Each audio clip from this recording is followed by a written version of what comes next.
Plane crash के अगले series में आज हम जानेंगे जापान एयरलाइंस के फ्लाइट नंबर 123 के साथ एक दर्दनाक हादसे के बारे में। जापान के टोक्यो शहर से उड़ान के सिर्फ 15 मिनट बाद 24,000 फीट की ऊंचाई पर उड़ रहे जापान एयरलाइंस की बोइंग 747 के प्लेन के पिछले हिस्से में हुआ जोरदार धमाका। प्लेन का पिछला हिस्सा उड़ जाता है ब्लास्ट में। 524 लोगों की जिंदगी अब इस प्लेन के साथ सीधे जमीन पर गिरते हुए। पायलट्स ने अपनी पूरी ताकत के साथ प्लेन को संभालने की पूरी कोशिश की।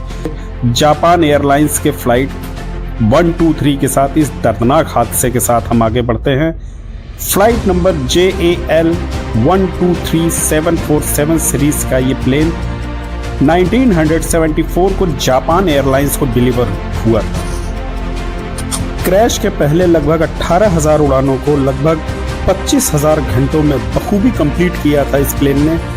2 जून 1978 को इसी उड़ान के क्रम में जापान के ही एटामी एयरपोर्ट पर लैंड करते समय प्लेन का पिछला हिस्सा रनवे से टकराकर डैमेज हो जाता है।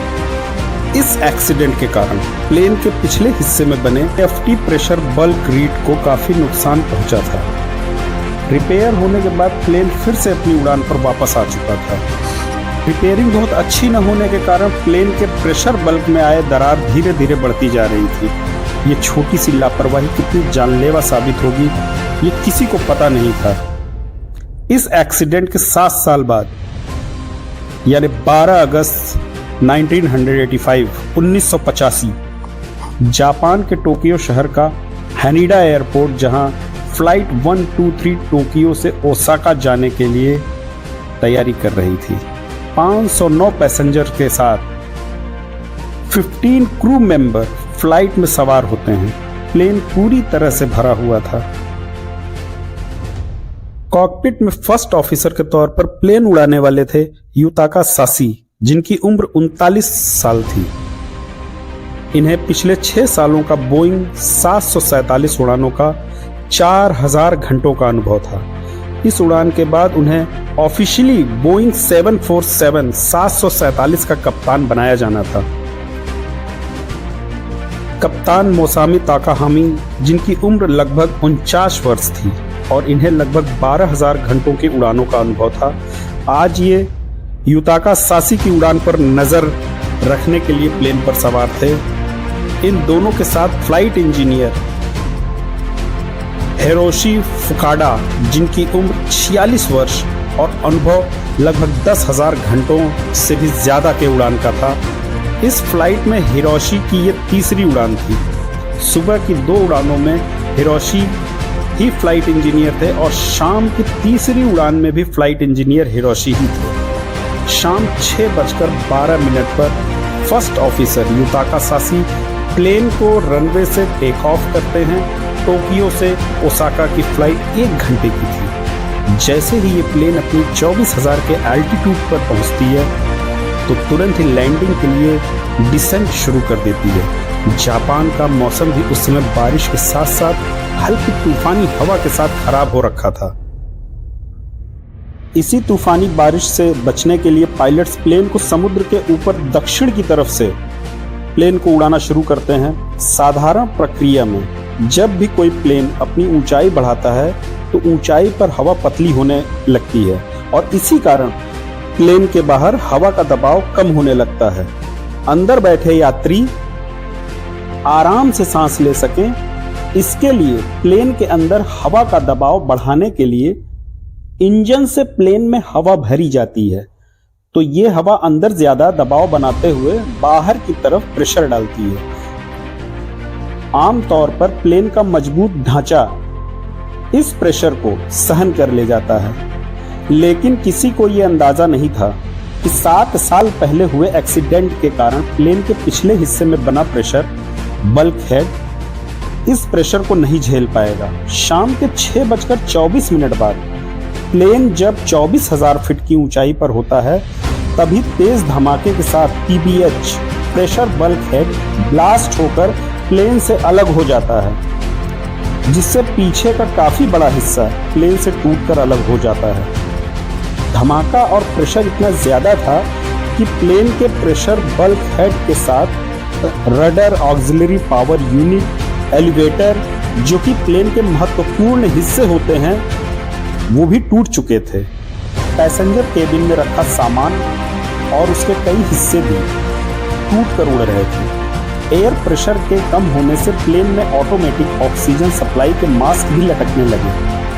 फ्लाइट क्रू ने तुरंत सभी को ऑक्सीजन मास्क पहनने के लिए कहा।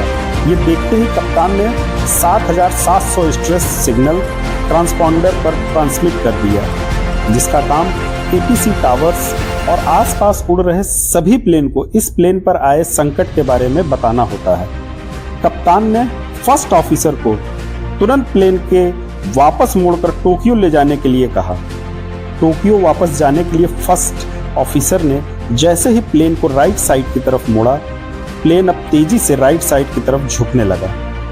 फर्स्ट ऑफिसर ने पूरी ताकत लगाकर प्लेन को सीधा करना चाहा, पर यह सब बेकार था। लग रहा था प्लेन के सभी सिस्टम फेल हो चुके हैं। तभी फ्लाइट इंजीनियर की नजर सामने कंट्रोल पैनल की तरफ जाती है। एक एक करके सारे हाइड्रोलिक प्रेशर जीरो होते जा रहे हैं, फेल होते जा रहे हैं। किसी भी प्लेन में हाइड्रोलिक सिस्टम फेल हो जाने पर प्लेन क्रैश होने का चांसेस फिक्स हो जाता है। इसे अब कंट्रोल नहीं किया जा सकता था। प्लेन के पिछले हिस्से में लगा रूडर ही प्लेन की ऊंचाई और डायरेक्शन को मेंटेन करने की भूमिका निभाता है। रूडर के मदद के बिना प्लेन की डायरेक्शन चेंज नहीं हो सकती है और प्लेन की हाइट भी चेंज करना भी नहीं हो सकता है। प्लेन अब कभी दाएं तो कभी बाएं की ओर झुकने उठने लगता है। एविएशन की भाषा में इसे डच रोल कहते हैं। अपनी पूरी ताकत से दोनों पायलट प्लेन को सीधा करने की कोशिश करते हैं, पर नाकाम रहते हैं। मुसीबत कम नहीं थी।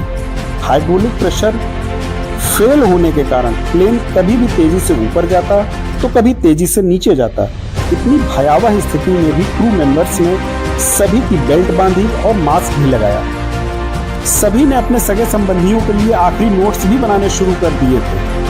वहीं कॉकपिट में पायलट्स और इंजीनियर बिना ऑक्सीजन मास्क के प्लेन को काबू करने की पूरी कोशिश करते रहे और उनका दिमाग भी ऑक्सीजन के कारण हाइपोक्सिया का शिकार होने लगा।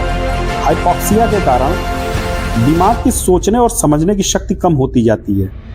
प्लेन रडर के टूट जाने के कारण प्लेन को कंट्रोल करना मुश्किल हो गया था, लेकिन प्लेन के पावर थ्रस्ट को कम ज्यादा करके पायलट इसे तेजी से ऊपर नीचे जाने से रोक रहे थे।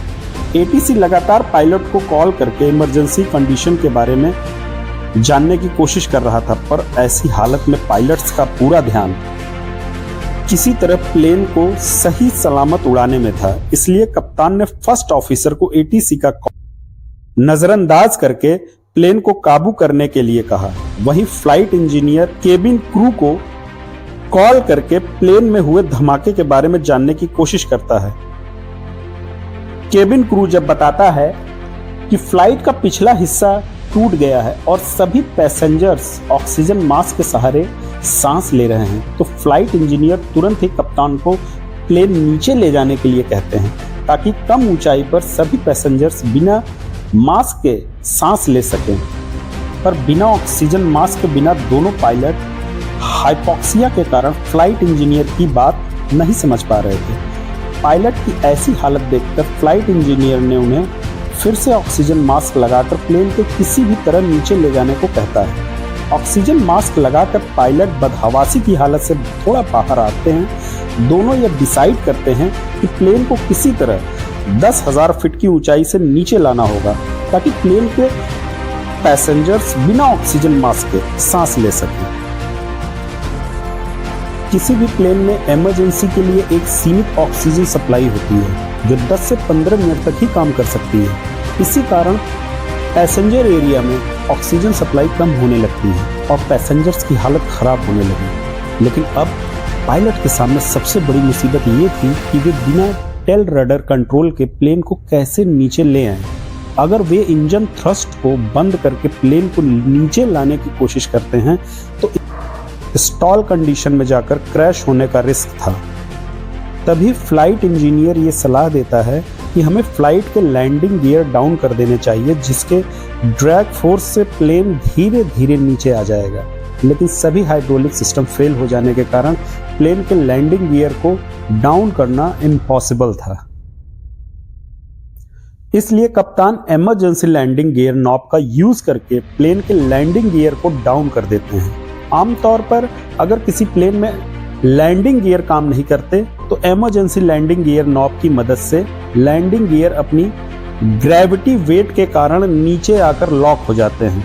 इसके कारण प्लेन थोड़ा नीचे आ जाता है, लेकिन लैंडिंग गियर के ड्रैग फोर्स के कारण अब प्लेन के रोलिंग मोशन को कंट्रोल करना और भी मुश्किल हो गया था। अब कप्तान एटीसी टावर से बात करके कहता है कि वो प्लेन को टोक्यो एयरपोर्ट पे वापस ला रहे हैं। एटीसी टावर भी कप्तान की आवाज में परेशानी को देखकर ये समझ चुके थे कि प्लेन पर बड़ी मुसीबत आ चुकी है। टोक्यो के बाहरी ग्रामीण इलाके में लोगों ने जब एक बेकाबू प्लेन को हवा में लहराते हुए देखा तो कुछ लोगों ने उसकी फोटो भी खींची। हालांकि अंधेरा होने के बाद भी ये साफ साफ देखा जा सकता था कि प्लेन का रडर और टेल का बड़ा हिस्सा गायब था। प्लेन जैसे जैसे नीचे आ रहा था, ऑक्सीजन लेवल बढ़ने के साथ पैसेंजर्स और पायलट की हालत में सुधार हो रहा था। लेकिन जैसे जैसे प्लेन नीचे आ रहा था, उन्हें माउंट टेकमोगेरा की पहाड़ियां दिखने लगी। इसीलिए पायलट्स ने पूरे इंजन पावर के साथ प्लेन को ऊंचाई पर उड़ाने का प्रयास किया, जिससे प्लेन स्टेप एंगल से ऊपर उठ गया। फर्स्ट ऑफिसर कप्तान से कहता है कि उन्हें फ्लैप्स को लो करना चाहिए ताकि प्लेन को कंट्रोल किया जा सके, पर जल्दी ही वे फ्लैप्स उनकी मुसीबत का कारण बन गए। लेफ्ट फ्लैप्स एक्सटेंड होते जा रहे थे, जिसके कारण प्लेन तेजी से राइट साइड में झुकने लगा। पायलट जल्दबाजी में लेफ्ट थ्रस्ट लेवल को ज्यादा बढ़ा देते हैं, जिसके कारण प्लेन ऊंची पहाड़ियों की ओर बढ़ने लगता है। पायलट अब प्लेन कंट्रोल करने में नाकामयाब हो गए। प्लेन का राइट विंग पहाड़ी से टकराता है और इंजन प्लेन से टूटकर अलग हो जाता है। प्लेन अब सामने की ओर बड़ी पहाड़ी से जाकर टकराता है। एटीसी टावर बार बार पायलट से संपर्क करने की कोशिश करता है, पर कोई जवाब नहीं मिलता। इसके 1 मिनट बाद ही एक जापानी एयरक्राफ्ट एटीसी टावर से कांटेक्ट करके पहाड़ों से उठते हुए धुएं के बारे में सूचना देता है, जिससे ये कंफर्म हो जाता है कि फ्लाइट 1, 2, 3 क्रैश हो चुकी है। हादसा इतना बुरा था कि किसी के भी बचने की उम्मीद नहीं थी। 12 घंटे बाद बचाव दल वहां पहुंचा, पर उन्हें किसी के भी जिंदा बचने के साक्ष्य नहीं मिले, जिसके बाद रेस्क्यू ऑपरेशन बंद कर दिया गया।